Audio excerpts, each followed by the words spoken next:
제가 경신공업 처음 들어갈 때 일당이 1,860원이었습니다. 하루 일당이.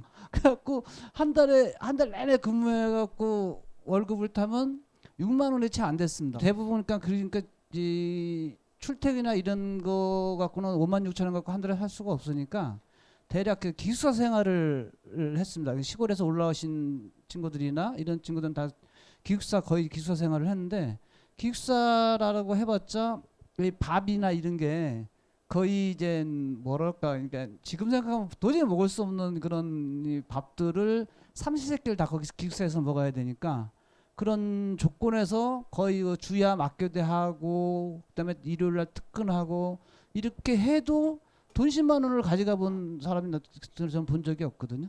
그러니까 그 정도의 그 근로 조건은 되게 열악했죠. 기숙사 생활을 했는데요. 겨울에 난방이 안 돼가지고 샴푸가 얼어요. 물도 찬물만 나오고. 그런 것도 있고, 또 뭐 식당 밥이 이제 국에 말아 보면은 쌀벌레가 죽은 것이 뜨고, 그런 실정이었습니다 그때는. 창덕 씨가 얘기했지만 이 참 먹기가 어렵고, 국 같은 경우는 멀건 국에 이제 그 무채 몇 개 썰어 있다든지 콩나물 몇 개 떠 있는 정도의 수준이어서 굉장히 좀 열악한 조건이었고, 이제 잔업은 상시적으로 있기는 했었죠. 그때는 이제 지금도 거의 뭐 지금 그래도 많이 이제 좋아졌는데, 지금은 제가 관리자를 하고 있는데 일을 함부로 이렇게 시킬 수가 없어요. 여보, 일해, 아니면 뭐 빨리 해, 뭐 이런 게 잘 안 되는데, 그때 당시에는 그런 분위기가 전혀 불가능했죠. 그러니까 뭐 권력이죠. 조장만 돼도 권력이었고 반장만 돼도 권력이었고, 그러니까 하물며 이제 사무관리자들이 내려오면 대단했죠. 그러니까 굉장히 이렇게 무거운 분위기 속에서 정말 이렇게 우리처럼 일하는 현장에서 일하는 사람들은 굉장히 시키면 시키는 대로 강압적 분위기에서 일을 하던 그런 분위기들이었죠. 처음 만나게 된 거는 좀 저를 통해서 만나게 된 거로 기억됩니다. 제가 먼저 그 경신공업에 입사하기 전부터 그 야학에 참여를 했었고, 그다음에 선배님 소개로 이제 그 지역에서 70년 말 이후에 성장한 노동자들을 소개받아 가지고 같이 연대를 하는 모임도 있었고 해서, 제가 경신공업에 입사하면서 노동조합 준비 과정들을 통해서 여기 있는 친구들하고 이제 같이 만나게 됐었습니다. 김명정 이제 형이 노동조합 얘기를 사실은 조금은 할 때, 아주 조심스럽게 할 때 좋은 형을 소개시켜 준다 그래서 만난 사람이 김근태. 그러니까 모르겠는데 하여간 좋은 형이 있다, 한번 보자 해서. 근데 첫인상은 굉장히 힘을거고 따뜻한 사람. 근데 악수하는데 손이 참 따뜻한 사람. 그러니까 악수할 때 정말 손이 정말 부드럽고 따뜻했어요. 그 수요 모임뿐만 아니라 정기적으로 공부를 좀 했었으니까, 근태영하고 광민사라는 출판사에 노동의 역사, 노동의 철학이라는 아주 작은 책자가 있었어요.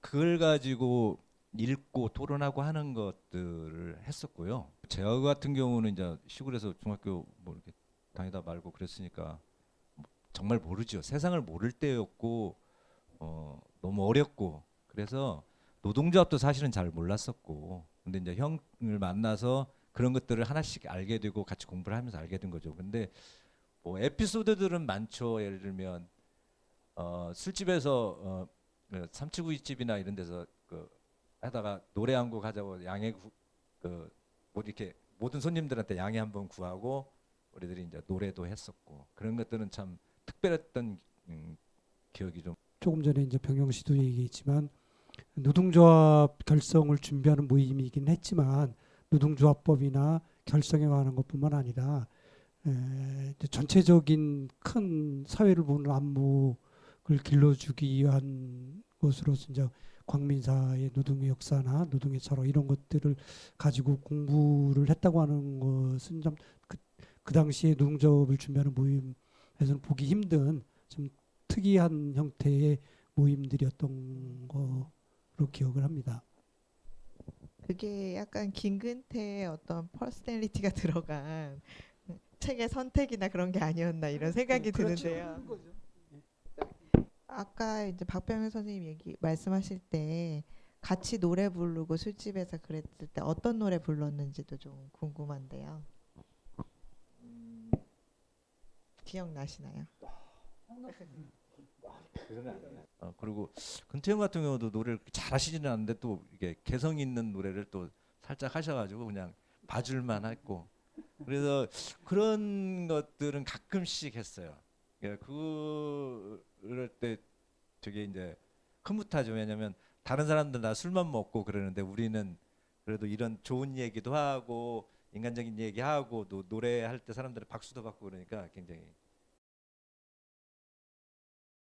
그 당시에는 그 근태형님을 중심으로 한 그 산업선교회 외에 그 노동상담소라든가 뭐 이런 걸 공개적으로 이렇게 활동할 수 있는 단체나 조직이 없었어요.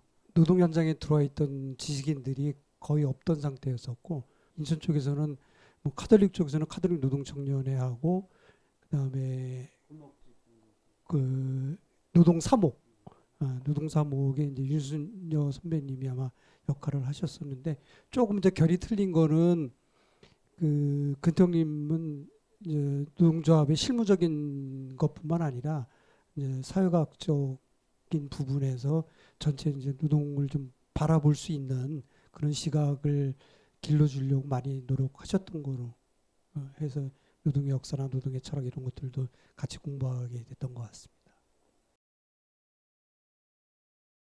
수요 모임이 기록에 81년 이제 6월 정도부터 회의록이 남아 있잖아요. 네.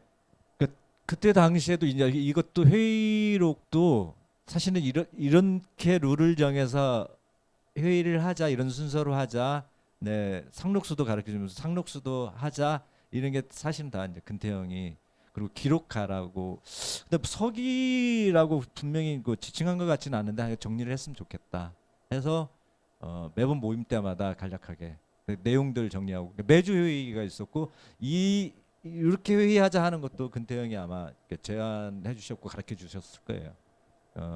그렇지 않고 이렇게 못하죠 체계적으로. 근태형님이 책을 한 권 생일 선물로 주셔가지고 그 기숙사 안내서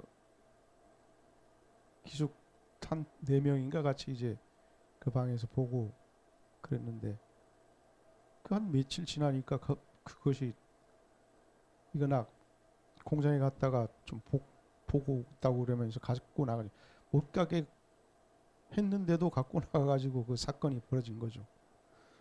그래서 그 한 2일인가 있다가 부평경찰서 정보과에서 출두하라고 해가지고 갔다 왔거든요. 정보이과에 가가지고 뭐 조사라고 오면 조사지만은 누구한테 받았는지 그거를 이제 취조를 받은 거죠. 근데 저는 그 전에 군대 가기 전에 남대원 시장에서 조금 장사를 해놨어요. 그때 당시에 그 만났던 분 얘기를 했던 것 같아요. 그분이 좋다. 그래갖고 오랜만에 만났는데 그런 책을 줬다 그러면서 좀 그렇게 돌렸죠. 그래서 이제 나중에 해고 통지가 온 거죠. 그냥 불온 문서나 마찬가지니까. 선물을 준 김근태 의장이 굉장히 책임감을 느꼈을 것 같은데 어떻게 그 이후에 만나서 어떤 말씀을 하시진 않았는지도 궁금합니다.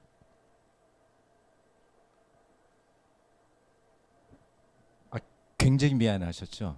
나중에 회의 때 정말 미안하다고 야 내가 그 실수했다고. 그러니까 선물 준 것이 실수가 아니라 그러한 책을 이게 문제가 될 만한 책을 선물로 한 것에 대해서 굉장히 미안하고 우리한테 잘못했다 뭐 이렇게 이야기하셨죠. 많이 미안하셨죠. 그리고 실제로 그 잘못하신 거고. 그러니까 형님이 나중에 만나가지고 그 얘기를 했더니만은 아니 상관없다고 그렇게 말씀하시더라고요. 형님 이름을 대도 상관없었다. 나중에 그 또 형님 만나니까 고생했다. 상관없다고 그러더라고요. 그래서 결국 이제 해고를 당하셨는데 그리고 나서 이제 그 한국노총에 가서 상담 받으시고 더 싸우거나 이러지 않고 그러면 해고를 받아들이신 거잖아요. 근데 그 계속 투쟁해봐야 그때 당시에는 다른 사람이 또 해가 갈 것 같아가지고 할 수 없이 내가 판단해서는 그것이 제일 좋은 방법이라고 생각했어요.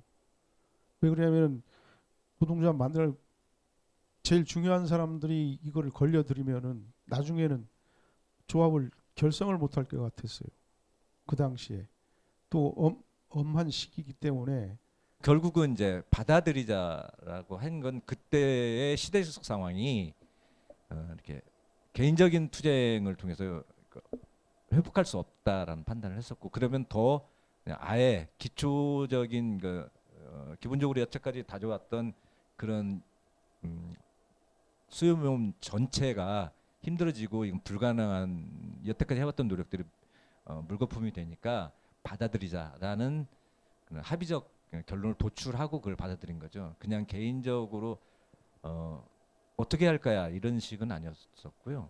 근태형과 하여간 함께 했던 얘기들이 우리 평생 이렇게 살자, 저는 지금 그렇게 열심히 못 살고 있지만 열심히 살자였거든요. 이 마음 변하지 말고 평생을 민주적인 이런 사회를 만들기 위해서, 민주노조를 만들기 위해서 이렇게 살자라고 약속을 했기 때문에 길게 살면서 길게 가야 되는데 이렇게 너무 짧은 거에 대해서 모든 걸 걸지는 말자. 그러니까 1차적 목표 노동조합이고 그 다음에 할 수 있는 것들 하고 그 다음에 길게는 평생을 잘 살았으면 좋겠다. 근태형은 그런 부분들을 계속 이야기를 해주셨던 것 같아요. 그런 부분들이 계속 논의를 통해서 결론을 내리고 했던 부분이죠. 실제로 저는 그 당시 그 처음에 첫 공장이니까 뭐 노동조합인지 근로기준법인지 이런 거를 전혀 몰랐었는데 그때 이제 여기 계신 형님들하고 이제 형님들이 그 노동법 책을 하나 줬어요. 그거를 처음 봤는데 제가 일하던 그 공장하고 이 노동법에 나왔는 내용하고 너무 상이하고 다른 거예요. 그래서 와, 이런 세계도 있구나, 뭐 이런 세상도 있고 이런 게 법적으로 가능하구나라는 거를 진짜 그 기숙사 옥상에서 젊은이수처럼 뺏길까봐 난 안 뺏기고 옥상에서 몰래 혼자봤습니다. 그리고 그 이후부터는 뭐 같이 근태형님한테 교육도 받고 하면서 어떤 제 인생에서 진짜 그 빈민촌에서 산 교육 못 받은 이런 또 노동자들이 어떻게 살아야 되는지, 어떻게 진짜 그 사회를 위해서, 노동자를 위해서 그러니까 살아야 되는 거를 그 당시에 많이 공부를 했죠. 그러니까 저희는 운이 좋은 게 그 당시에 그 여성 노동자들 그 전에 70년대 그 누님들 세대 이후에 그 산선에 일면 그때 그 김동완 목사님, 조화순 목사님, 김근태 형님 있어서 지선 누나 있었거든요. 그러니까 그 당대에 진짜 가장 훌륭하신 분들이 거기 다 모이셨던 거예요. 근데 우리 거기서 이제 같이 그분들한테 교육 받고 그다음에 그러니까 교육 받는다는 게 무슨 그 학습을 가르치거나 이런 게 아니라 같이 술을 먹든 뭐 울고 놀든 그러니까 이런 과정 속에서 교육이 된 거죠. 그러니까 저희는 어떻게 보면은 되게 운이 좋은 거예요. 그리고 이제 선배님이 강조하셨던 게 이제 저희들이 했던 곳이 이제 단순 그 노동 공장이었었기 때문에 앞으로 이제 계속 그 노동을 하면서 살아가야 될 사람들이니까 기술을 배우는 것을 좀 강조를 하셨어요. 계속 앞으로 살아가기도 해야 되고 기능 있는 노동자이어야 사실은 공장에서도 제 역할들을 하면서 살아갈 수 있을 거라고 얘기를 하셔서 선배님 뭐 자격증 따고 자랑도 하시면서 저희들이 이제 기술 배우기를 좀 알아봐 주셔서 저는 선반을 배우고 이제 두 친구는 이제 용접을 배우고 저한테는 또 특히나 이제 책을 좀 보내주. 김준호라는 사람이 쓴 현역인가 경제사 인문. 그다음에 나는 무슨 연애 소설인 줄 알았더니 사랑의 기술이라고 에릭 프롬의 그런 책. 그다음에 뭐 철학 무슨 철학인데 그거하고 러시아 작가인가 일린인가 쓴 그 인간의 역사라는 이런 책을 보내주셔서 그런 책을 보면서 되게 별 세계를 좀 봤죠. 그러니까 진지하신 분하고 만나서 회의하는 것도 대단한데 이런 책들하고 그다음에 읽고 나서 이 얘기하면 그것도 받아들여줘서 설명 다시 해주시고 내가 이해 못하는 것들 이런 과정들이 한 1년 거의 한 2년은 거의 했으니까 사실은 오늘 제가 살아가는 모습의 기본 원형이 그때 다 이루어지지 않았을까 이런 생각이 들어요. 그러니까 크게 변하지 않고 그다음에 악하지 않게 살고 선하게 살려고 하는 현재의 마음은 그때 다 완성되지 않았을까. 근데 그때 기본적인 저희가 살아가는 삶의 기준이 그때 한 2년 동안 형과 함께 했던 이 자리에서 얘기하는 게 아니라 가끔 술 마시면서 친구들끼리 얘기해요. 난 그때 완성됐어. 그 약간 모습이 변했을지라도 기분 현재 내가 살아가는 기본 뼈대는 그때 다 완성된 것 같아. 그 이전도 아니고 그 이후도 아니고 그 2년 동안에 나는 오늘의 내가 있었던 것 같아. 결정되었던 것 같아라고 얘기를 했는데 정말 전 그래서 지금도 너무 이렇게 고맙고 뭐 그렇죠. 경신공업으로서는 노동조합 설립하고 해고되고 뭐 그런 과정 거치고 또 다 그냥 거기서 끝난 게 아니라 그 이후의 삶 속에서도 항상 그때 배운 내용들 그때 체험한 그런 것들이 다 또 다른 현장에 가서도 그 역할을 하려고 했고 민주노동조합 만들려고 했고 그런 실천들을 쭉 했었죠. 저희들은 상당히 좀 당황했었죠. 그때 결정은 저희들이 좀 이해하기는 좀 어려웠었던 것 같아요. 현장에 있었던 저로서는 어떤 그 역할을 하시는지 잘 몰랐기 때문에 섭섭한 마음이 제일 컸었던 거죠. 그때는. 그리고 그때 당시 제 기억이 맞는지 모르지만 이제 근데 그 정도에서 이제 노동조합 단위사업장만이 아니라 이제 그 노동자들끼리 이제 연대 함께 모이 전체적으로 하는 것들의 사업을 하셨던 걸로 제 기억은 그렇게 남아 있어요. 그런데 갑자기 간다고 하니까 그렇죠. 해고되고 난 이후에 우리 함께 이렇게 노동운동을 하면서 같이 잘 끝까지 가보자라고 하던 분이 서울로 후배들이 필요로 하다고 해서 간다고는 걸로 구체적 설명 없이 하니까 좀 당혹스러웠던 것 같고 그때 저는 그랬던 것 같아요. 아니면 가셔야 된다면 가셔야죠. 근데 대답은 그렇게 해도 당혹스러운 거는 있었고 근데 나중에 이제 시간 지나고서는 다 충분히 공감할 수 있었고 이해할 수 있는데 가는다고 하는 그 말을 들었을 때는 좀 쉽지 않았던 것 같아요.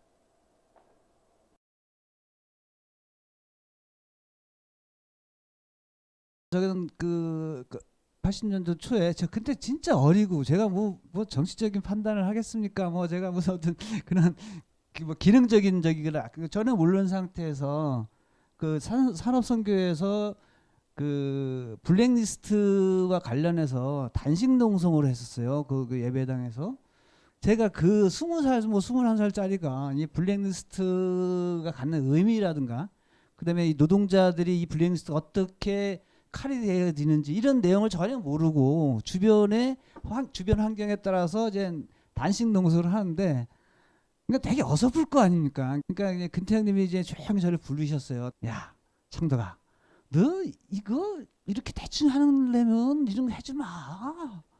그러니까 의미도 그러니까 아시는 거예요 이미. 그러니까 이게 내가 설렁설렁 한다는 거를. 그래서 그 다음 날 단식 농성 풀었어요, 저 쪽팔려서. 쪽팔려서 풀었어요. 그러니까 단호하신 거죠. 그거는 그래서 똑바로 하려면 하고 말려면 때려쳐라 이런 소리거든요. 저희는 그 정도는 알아들으니까. 그러니까 그게 하나에서 그 형님의 그 단호함 같은 이 지위함을 볼 수 있고요. 또 하나는 아까 제가 잠깐 말씀드렸지만 그 민청년 가셔갖고 엄청 바쁘시고 이러고 한데 제가 그 뭐 원래 뭐 전방 부대 군대 가는 것도 아니고 방위 받으러 가는데 이제 역국 사실 때 야 가기 전에 아무리 바빠도 너 밥 한 끼는 같이 먹고 가자. 해갖고 역국을 불러주시는 거예요. 그래서 저는 그때서 아 형님은 역시 진짜 이거는 이 노동자들에 대한 애정과 사랑이 그러니까 말로 할 필요 없는 거거든요. 그건. 그리고 뭐 매일 만나는 것도 아니고 민청년 서울로 민청년 가셔갖고 만날 일도 없는데 또 언제 볼지도 모르는 관계인데 그 군대 간다는 그 소리에 불러서 이제 밥을 한 끼 해주는데 너무 저는 그냥 평생 잊지 못할 감동이었습니다. 노동운동사의 김근태가 어떤가는 제가 할 말은 아닌 것 같고, 아니 내 인생사의 김근태는 대단한 참 고마운 분이셨다, 그 얘기는 할 수 있어요.